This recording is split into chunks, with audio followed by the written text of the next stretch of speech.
2024 లేదా 25లో డిగ్రీ లేదా బీటెక్ చదివారా? సాఫ్ట్‌వేర్ జాబ్ కోసం ఎదురు చూస్తున్నారా? అయితే కోడ్ జ్ఞాన్ 100 డేస్ కోర్సులో చేరండి. జాబ్ సాధించండి.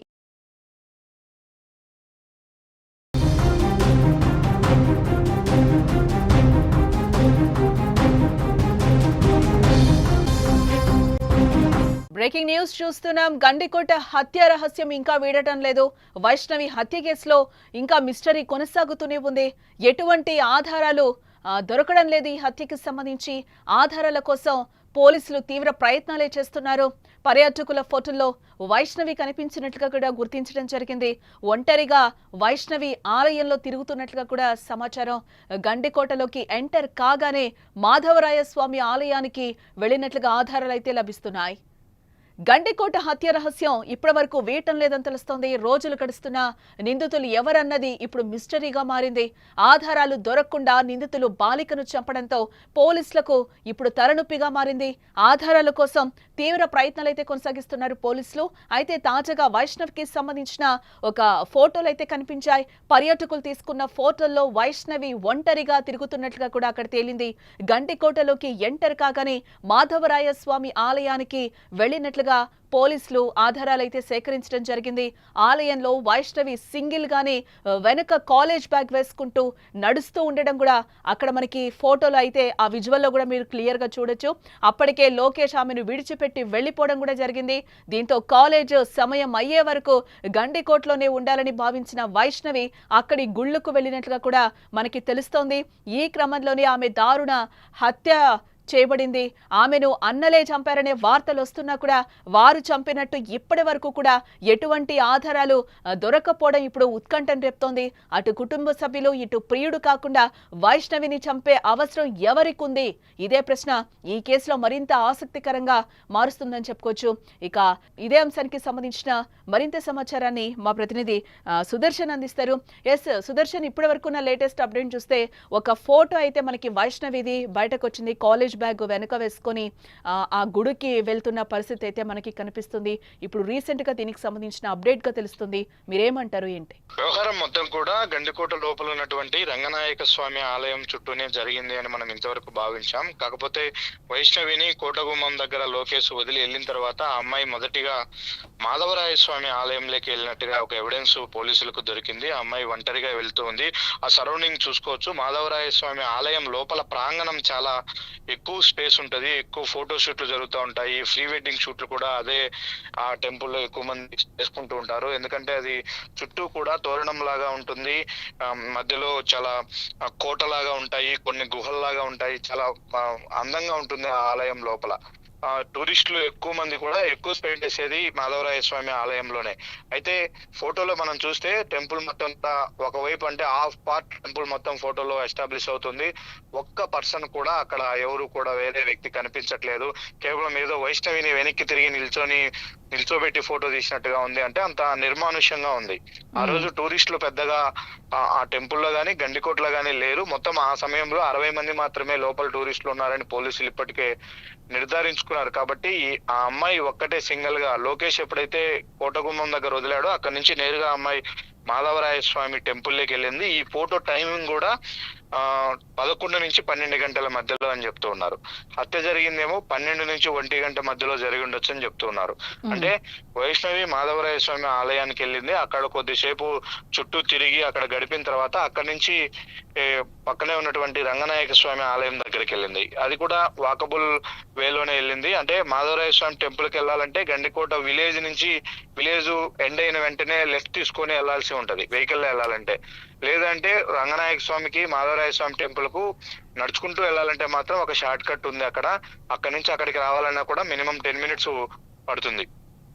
కాబట్టి అక్కడ అమ్మాయి ఫస్ట్ 11 నుంచి 12 వరకు అక్కడ తిరిగిన తర్వాత అక్కడ చూసుకున్న తర్వాత అక్కడి నుంచి చిన్నగా రంగనాయక స్వామి ఆలయం దగ్గరికి చేరుకుంది. రంగనాయక స్వామి ఆలయం దగ్గరికి వచ్చి ఆ అమ్మాయి తిరిగే ఫోటోలు కూడా పోలీసులు సేకరించినట్టుగా మనకు సమాచారము అందుతూ ఉంది. కాకపోతే ఇప్పుడు ఎవరు చంపారు ఏందనే దాని మీద ఒకవైపు అనుమానాలు వస్తున్నప్పటికీ అక్కడ సీన్ టు సీన్ ఏం జరిగి ఉంటుంది అనే దాన్ని పూర్తిగా క్లారిటీ తెచ్చుకునే పనిలో పోలీసులు ఉన్నారు. ఎందుకంటే ఏదో ఆవేశంగా ఎవరో వీళ్ళు వాళ్ళు చేశారని చెప్పి కొన్ని క్లూస్ తో మాత్రమే ప్రెస్ మీట్ పెట్టి ఒకసారి కోర్టులో పెడితే రేపు ఛార్జ్ షీట్ లో సరైన ఆధారాలు ఎవిడెన్సెస్ చూపించకపోతే మాత్రం కేసు నిలబడదు. అప్పుడు పోలీసులే ఆరోపణలు విమర్శలు ఎదుర్కోవాల్సి ఉంటుంది. ఎందుకంటే ఒక అత్యంత కిరాతకంగా చంపిన కేసులో పోలీసులు గట్టిగా ఫైట్ చేయలేకపోయారు, గట్టిగా ఆధారాలు సేకరించలేకపోయారనే అపనింద వారిపైన ఉంటుంది. కాబట్టి అవన్నీ సేకరించిన తర్వాతే దీన్ని రిలీవ్ చేసే అవకాశాలు కనిపిస్తూ ఉన్నాయి. ఈ ఫోటో ఇప్పుడు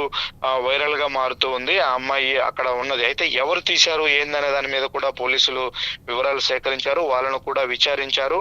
ఆ ఫోటో అక్కడ క్యాప్చర్ అయ్యే సమయంలో అదే మాధవరాయ స్వామి టెంపుల్ అంటే ఎంట్రన్స్ లో ఒక ఇద్దరు గేటు దగ్గర నిల్చొని ఉన్నారు, అనుమానాస్పదంగా గుర్తించారు. వాళ్ళిద్దరిని కూడా పిలిచి విచారించారు. అయితే వాళ్ళకు ఈ ఇన్సిడెంట్ తో ఎలాంటి సంబంధం లేదన్న తర్వాత పోలీసు వాళ్ళను వదిలేసినట్టుగా మనకు సమాచారము అందుతూ ఉంది. అక్కడ నుంచి వచ్చిన తర్వాత ఆ అమ్మాయి రంగనాయక స్వామి ఆలయానికి చేరుకుంది. అక్కడే మొత్తం ఇన్సిడెంట్ కూడా జరిగి ఉండవచ్చు. ఆ అమ్మాయిని హత్య చేశారు, ఆ టెంపుల్ వెనక వైపునే పడవేసి ఉంటారు అన్నది ఇప్పుడు పోలీసులు ఇప్పటి వరకు కూడా ఊహిస్తూ ఉన్నది, ఎక్స్పెక్ట్ చేస్తూ ఉన్నది. కాబట్టి అదే జరిగి ఉండొచ్చు. అయితే ఈ అమ్మాయి మీద మొదటి నుంచి కోటలోకి ఎంటర్ అయినప్పటి నుంచి కూడా రెక్కి నిర్వహించారా, ఏమన్నా అమ్మాయి పైన ఒక నిఘా ఉందా అనే కోణంలో కూడా పోలీసులు ఆరా తీస్తూ ఉన్నారు. కాల్ డేటా అనాలిసిస్ చేస్తున్నారు, మరోవైపు వెహికల్స్ ను అన్ని కూడా పరిశీలిస్తూ ఉన్నారు.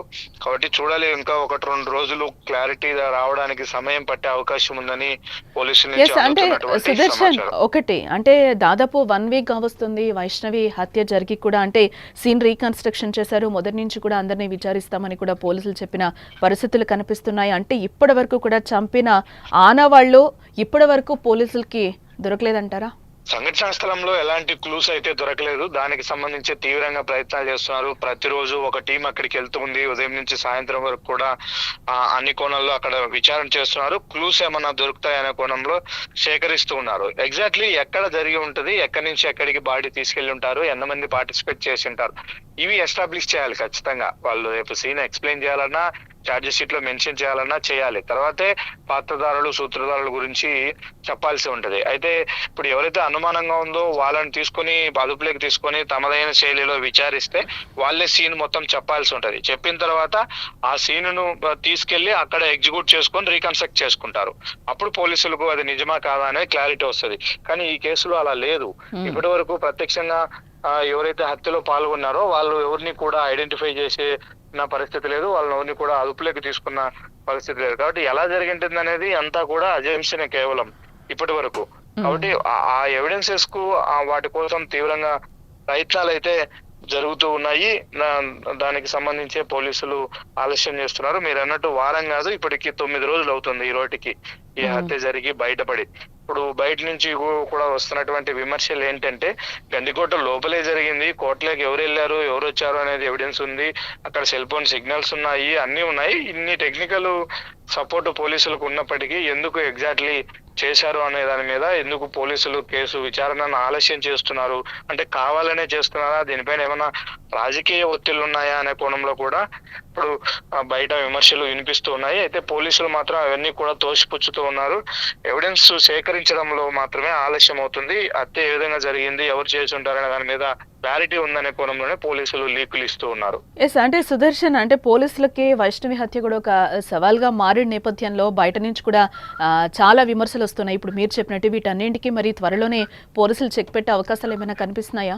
ప్రతిరోజు ఏదో ఒక క్లూ వదులుతూ ఉన్నారు. ఈ రోజు సాయంత్రం ఉండొచ్చు, రేపు మార్నింగ్ ప్రెస్ మీట్ ఉండొచ్చు అన్నట్టు ఈ మెసేజ్ ను కూడా పాస్ చేస్తూ ఉన్నారు. అయితే ఏ రోజు కూడా ఇంతవరకు ఈ 9 రోజుల పాటు నుంచి వెయిట్ చేసాం మనం, ఎప్పుడు కూడా వాళ్ళ ఒక మెసేజ్ పెట్టింది లేదు. ప్రెస్ మీట్ పెడతాం, మేము కేసు కొలిక్కి వచ్చిందని డైరెక్ట్ పోలీసులు ఎవరు కూడా చెప్పిన పరిస్థితి లేదు. అయితే టీములు మాత్రం ఫామ్ చేశారు. అన్ని టీములు కూడా ఆన్ వర్కింగ్, అన్ని పనిచేస్తూ ఉన్నాయి, విచారిస్తూ ఉన్నారు. అంటే చాలా కసరత్తు చేస్తూ ఉన్నారు. చుట్టూ గండికోట చుట్టూ ఉన్నటువంటి 4-5 గ్రామాలకు సంబంధించినటువంటి ప్రజలను కూడా అనుమానించారు. వాళ్ళలో కొన్ని అనుమానాస్పద కాల్స్ ఉన్నటువంటి ఫోన్లను ఇప్పటికే పోలీసులు స్వాధీనం చేసుకున్నారు. ఎక్కువ కాల్ డేటా మీదే పోలీసులు ఆధారపడుతున్నట్టుగా మనకు సమాచారం అందుతుంది. ఆ కాల్ డేటాలు కూడా వైష్ణవి కుటుంబ సభ్యులకి చాలా సస్పిషియస్ గా ఉన్నాయి. వాటిల్లో కొన్ని అనుమానాస్పద కాల్స్ ఉన్నాయి. ఆ టైంలో ఆ పర్సన్ కి ఎందుకు కాల్ చేయాల్సి వచ్చింది అనే దాని మీద వాళ్ళని క్వశ్చన్ చేసినప్పుడు వాళ్ళు చెప్తున్నటువంటి సమాధానాల్లో పొంతన దొరకట్లేదు. కాబట్టి వీళ్ళకు తెలిసే ఉంటుంది, ఈ హత్య జరగడం వెనక తెలిసే ఉంటుంది, వీళ్ళ హస్తం ఉంటుందన్న కోణంలో కూడా పోలీసులు అనుమానిస్తున్నారు. కానీ ఆ ఒక్క ఎవిడెన్సే సరిపోదు, బలంగా కేసు నిలబడడానికి సరిపోదు. ఎందుకంటే ఒకరి నుంచి ఒకరికి కాల్ వచ్చిందంటే ఏం మాట్లాడింది అనేది పూర్తి స్థాయిలో రికార్డు కాదు, కానీ టైమింగ్ అవి అవుతాయి. కాబట్టి ఎందుకు చేశామనే దానికి వాళ్ళు 1,00,000 కారణాలు చెప్పొచ్చు. కాబట్టి అది పక్కా ఎవిడెన్స్ గా ఉండదు. కాబట్టి ఇంకేమైనా స్ట్రాంగ్ ఎవిడెన్స్ దొరుకుతాయా అనే దాని మీదే పోలీసులు ఆరా తీస్తున్నారు. బహుశా ఇంకొక 2 రోజులు సమయం పట్టే అవకాశము ఉంటుంది అని మనకు ఇంటర్నల్ గా తెలుస్తూ ఉంది. రైట్ సుదర్శన్. మొత్తంగా అదే గండికోట హత్య రహస్యం ఇప్పటి వరకు కూడా వేయటం లేదు. ఇంకా 3-4 రోజులు టైం పెట్టే అవకాశాలు కూడా ఉన్నాయని చెప్పి కూడా పోలీసులు చెప్తున్నారు. పక్కా ఆధారాలు దొరికిన తర్వాత ప్రజలకు చూపించే ప్రయత్నం చేస్తాం, మీడియాకి చూపిస్తామని కూడా చెప్తున్నారు పోలీసులు. రోజులు గడుస్తున్నా కూడా నిందితులు ఎవరన్నది ఇప్పుడు మిస్టరీగానే మారింది. ఆధారాలు దొరకకుండా నిందితులు బాలికను చంపడంతో పోలీసులకు ఇప్పుడు తలనొప్పిగా మారిందని కూడా ఇక్కడ మనకు చెప్పుకోవచ్చు. ఆధారాల కోసం తీవ్ర ప్రయత్నాలు అయితే పోలీసులు కొనసాగిస్తున్నారు. అయితే తాజాగా వైష్ణవికి సంబంధించిన ఫోటోలు అయితే కనిపించాయి. పర్యాటకులు తీసుకున్న ఫోటోల్లో వైష్ణవి ఒంటరిగా తిరుగుతున్నట్టుగా కూడా తేలింది. గండికోటలోకి ఎంటర్ కాగానే మాధవరాయ స్వామి ఆలయానికి వెళ్ళినట్లుగా కూడా ఈరోజు ఆధారాలు సేకరించారు పోలీసులు. వైష్ణవి హత్యలో ఇదొక డెవలప్మెంట్ గా కూడా మనం చూడాలి. ఇప్పటివరకైతే తన ఫోటోస్ ఎక్కడ కూడా బయటకు రాని సిచ్యువేషన్స్ అయితే మనం చూసాం. ఈరోజు పోలీసులు తేల్చిన దాంట్లో ఆ అమ్మాయి వెళుతున్న ఫోటోనైతే ఒకటి ఈరోజు రిలీజ్ చేయడం జరిగింది. ఆలయంలో వైష్ణవి సింగిల్ గానే వెనకొక కాలేజ్ బ్యాగ్ వేసుకుంటూ కూడా నడుస్తూ ఉండడం మనకి ఆ ఫోటోలో కనిపిస్తోంది. అప్పటికే లోకేష్ ఆమెను విడిచిపెట్టి కూడా తను వెళ్ళిపోయిన సిచ్యువేషన్స్. దీంతో కాలేజీ సమయం అయ్యే వరకు కూడా గండికోటలోనే ఉండాలని వైష్ణవి భావించింది. అందుకే అక్కడ గుళ్ళకు వెళ్ళినట్లుగా కూడా పోలీసులు చెప్తున్నారు. ఈ క్రమంలోనే ఆమె దారుణ హత్య చేయబడింది. ఆమెను అన్నలే చంపారని ఇప్పటి వరకు వార్తలు వస్తున్నా వారు చంపినట్టు ఇప్పటి వరకు ఎటువంటి ఆధారాలు దొరకపోవడం కూడా ఇప్పుడు ఉత్కంఠ రేపుతోంది. అటు కుటుంబ సభ్యులు, ఇటు ప్రియుడు కాకుండా వైష్ణవిని చంపే అవసరం ఎవరికి ఉంది? ఇదే ప్రశ్న ఈ కేసులో మరింత ఆసక్తికరంగా మారుస్తోంది.